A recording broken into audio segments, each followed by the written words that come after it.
தோஷங்கள் நீக்கும் பிரதோஷம் சிவன் நஞ்சுண்டதால் வந்த நேரம் நாம் செய்த தீவினைகள் யாவும் அந்த பிறை சூடனருளாலே தீரும்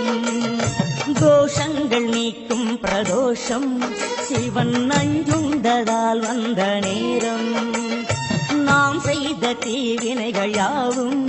அந்த பிறை சூடனருளாலே தீரும் நாதனின் விடையாக நந்தியின் கொம்பிடையில் சிவனாடும் நேரம் இது சிவன் வரும் சுகமான நேரம் இது